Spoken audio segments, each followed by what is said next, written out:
কোটার এই মুহূর্তে যে আন্দোলনটি চলছে সেটি কতটুকু যৌক্তিক? কারণ যেহেতু পুরো বিষয়টি এখন আদালতের বিচারাধীন এবং পুরো আদালত এরই মধ্যে নতুন করে নির্দেশনাও দিয়েছে, সেখানে এই আন্দোলনটি এই মুহূর্তে চলাটা কতটা আসলে সাধারণ মানুষের জন্যও আসলে উপকার হচ্ছে নাকি এক ধরনের বিভ্রান্তিও তৈরি হচ্ছে পরিষ্কার করে বোঝা যাচ্ছে না। আছেন আমাদের সাথে অজয় দাশগুপ্ত, সিনিয়র সাংবাদিক।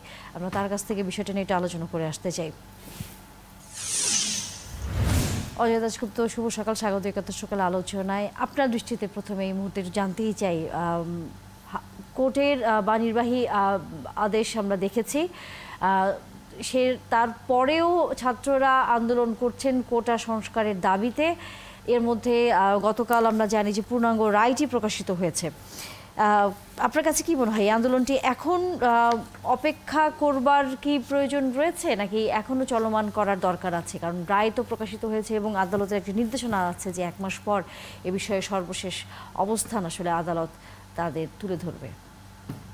আমি একটা শুরুতে একটু ভিন্ন কথা বলে, আমি ময়মনসিংহের একটি গ্রামে আছি এবং সেইখানে আপনার আধুনিক তথ্য প্রযুক্তির যে সুবিধা সেটা ব্যবহার করে আমি কিন্তু এইখানে আপনাদের অনুষ্ঠানে অংশ নিয়েছি এবং এই যে ছাত্ররা আন্দোলন করছে তারাও বলছে কিন্তু যে তারা তথ্য প্রযুক্তির সুফল ব্যবহার করে পরস্পরের সঙ্গে যোগাযোগ করছে বিশ্ববিদ্যালয়গুলোতে বা এমনকি কলেজগুলোতে।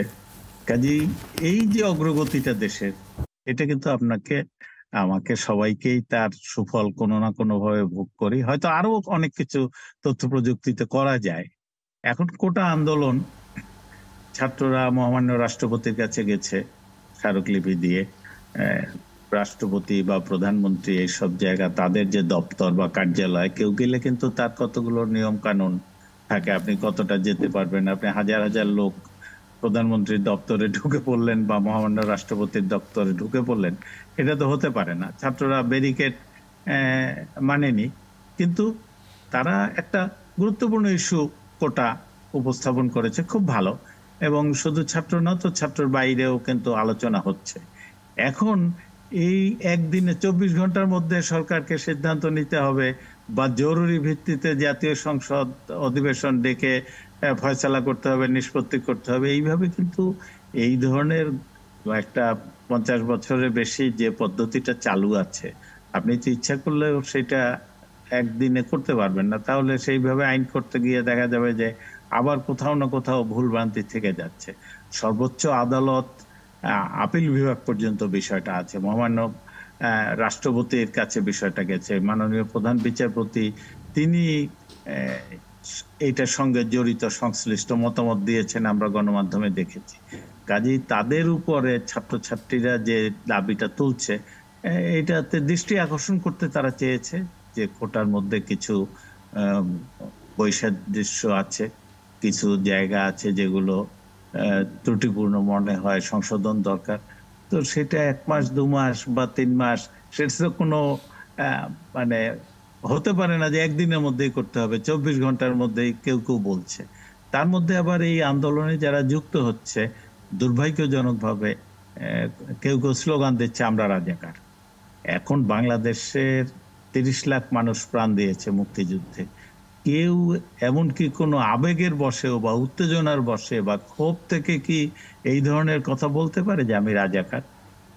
কিংবা মুক্তিযুদ্ধ তো যারা এই যে সুযোগ সুবিধা পাচ্ছে, আপনার দৃষ্টিতে কি মনে হয়? আমরা তো এই কয়েকদিন কোটা আন্দোলনকারীদের বা যে আন্দোলনটি চলছে শিক্ষার্থীদের, আমরা তো সকল গণমাধ্যম সেটি আসলে কম বেশি সেটির খবর প্রচার করেছি। কখনোই এই বিষয়টি সামনে আসেনি। কালকে হঠাৎ করে রাতের বেলা এমন কি হলো যার জন্য ছাত্ররা এই বিষয়টি বেছে নিল? কারণ এটি একটি খুবই বলা যায় বিভাজনের মতো কিন্তু আসলে সামনে চলে এসেছে যে মুক্তিযোদ্ধা এবং দেশপ্রেমী না কারা। কারণ এই স্লোগানটি নিশ্চয়ই হচ্ছে একটি বিশেষ কারণেই কিন্তু ব্যবহৃত হতো একটা সময়। এই স্লোগানটি যখন ছাত্রদের মুখ থেকে বের হয়, তখন আপনার কাছে কি মনে হয় না যে এটি আসলে আর সাধারণ কোটা সংস্কার আন্দোলনের মধ্যে আর সীমাবদ্ধ নেই? কোনো কোনো পক্ষ বা কোনো কোনো আসলে চিন্তা শক্তির যেই ধারাটি আছে, তারা এক ধরনের এখানে অন্য কোনো কিছু খুঁজবার চেষ্টা করছে। হ্যাঁ, আপনি যথার্থভাবে এই প্রসঙ্গটি এনেছেন। মহান মুক্তিযুদ্ধের সময় তো ৩০ লাখ নারী পুরুষ শিশু আত্মাহুতি দিয়েছে, তাদের নিষ্ঠুরভাবে হত্যা করেছে পাকিস্তানি হানাদার বাহিনী। এবং তার সঙ্গে শুধু সহযোগিতা করা না, নিজেরাও সামিল হয়েছে। কিন্তু এই রাজাকার, জামাত ইসলাম, মুসলিম লীগ, তারা এই বাহিনী গঠন করেছে। জামাত ইসলাম তার ক্যাডারদের দিয়ে আলবদর বাহিনী গঠন করেছে। তারা হত্যাকাণ্ডে অংশ নিয়েছে, নারীদের উপরে নিষ্ঠুর নির্যাতন চালিয়েছে, লুটপাট করেছে। মুক্তিযুদ্ধের বিজয়ের পরে তারা পরাজিত হয়ে পাকিস্তানে পর্যন্ত চলে গেছে, মধ্যপ্রাচ্যে চলে গেছে, লন্ডনে চলে গেছে। এই রাজাকারটা একটা ঘৃণিত শব্দ, আলবদর একটা ঘৃণিত শব্দ। মুক্তিযুদ্ধে গণহত্যা যারা চালিয়েছে তাদের বিচার হয়েছে বাংলাদেশে, অনেক রাজাকারের বিচার হয়েছে। এখন যদি কেউ ক্ষোভ থেকেও যদি বলে যে আমি একটা কারণে ক্ষুব্ধ হয়েছি, মাননীয় প্রধানমন্ত্রী বলেছেন যে মুক্তিযোদ্ধাদের সুবিধা দেব নাকি রাজাকারদের সুবিধা দেব, অবশ্যই আমাদের দেশে তো গরিব মানুষরা সশস্ত্র সংগ্রামে যখন অস্ত্র হাতে নিতে হয়েছে তখন সবচেয়ে বেশি অংশ নিয়েছে। এই গরিব লোক আমার সঙ্গেই দেখেছে, শত শত লোক যারা লেখাপড়া জানে না, তাকে তখন যদি ওই মুক্তিযুদ্ধের পরে ৭২-৭৩ সরকারি চাকরি দেওয়ার প্রসঙ্গ আসতো, সেটা তো তার আবেদন করারই যোগ্যতা ছিল না, ন্যূনতম শিক্ষার সুযোগ থেকেও বঞ্চিত ছিল। তা কাজেই কিছু সুবিধা দিতে হলে তো পরবর্তী প্রজন্মকেই দিতে হবে।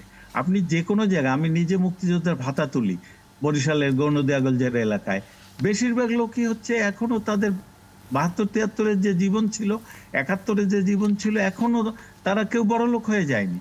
কাজেই তাদের কোনো সুবিধা দিলে এটা তো কারো গা জ্বালা করার কথা না। গা জ্বালা করবে তো পাকিস্তানের, যে এদের কারণেই তো আমাকে বাংলাদেশে নিঃশর্ত আত্মসমর্পণ করতে হয়েছে। কাজে আমি এই তরুণ প্রজন্ম যারা যে কোনো কারণেই হোক, তারা এই স্লোগান দিলে অচিরে অবিলম্বে তাদের উচিত এই কোটা বিরোধী আন্দোলনে যারা যুক্ত আছেন, তারা যে দাবিটা তুলছেন, সেটা কিন্তু সরকার বলছে যে হ্যাঁ, কোটার যৌক্তিক সংস্কার বা এমনকি কোনো কোনো ক্ষেত্রে বাতিল করা কিংবা নতুন কোনো কোটার সুবিধা কাউকে দেওয়া উচিত কিনা, সেটা আমরা জাতীয় সংসদ বসে বা সর্বোচ্চ আদালতের নির্দেশনা অনুযায়ী প্রশাসনিক পর্যায়ে সরকার কাজ করবে।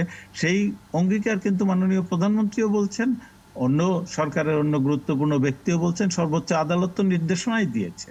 কাজেই এইরকম একটা আন্দোলন বা আলোচনার পর্যায়ে থাকলে, বিশেষ করে সর্বোচ্চ আদালত যেখানে জড়িত, এই যে সেইখানে এই এই বিষয়টি যে ধরনের আপনি স্লোগান তুললেন যে তোলা। সর্বোচ্চ আদালতে যে বিষয়টি আসলে বিচারাধীন বা যেটি সর্বোচ্চ আদালতেরই সর্বশেষ নির্দেশনার জন্যই সবাই অপেক্ষা করছে, কারণ বিষয়টি সেখানে চলে গেছে।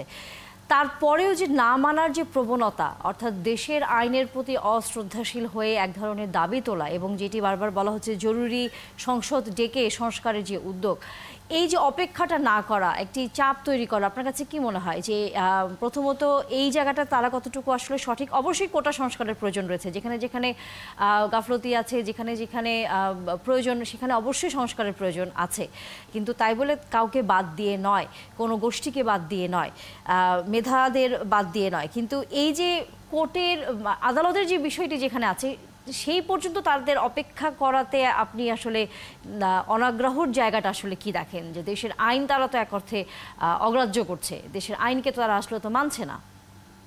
এখন কেউ যদি বলে যে এই যে আমরা রাজাকার, এই একটা মুক্তিযুদ্ধের প্রতি চরম অবমাননাকর স্লোগান তোলার জন্যই একদল এই আন্দোলনকে ব্যবহার করতে চায়, এবং সেই জন্য তারা অসহিষ্ণু হয়ে উঠেছে যে যদি সর্বোচ্চ আদালতের নির্দেশনা অনুযায়ী বিষয়টা ফয়সালা হয়ে যায়, নিষ্পত্তি হয়ে যায়, তাহলে তো এই ধরনের স্লোগানগুলো তোলার আর সুযোগ থাকবে না।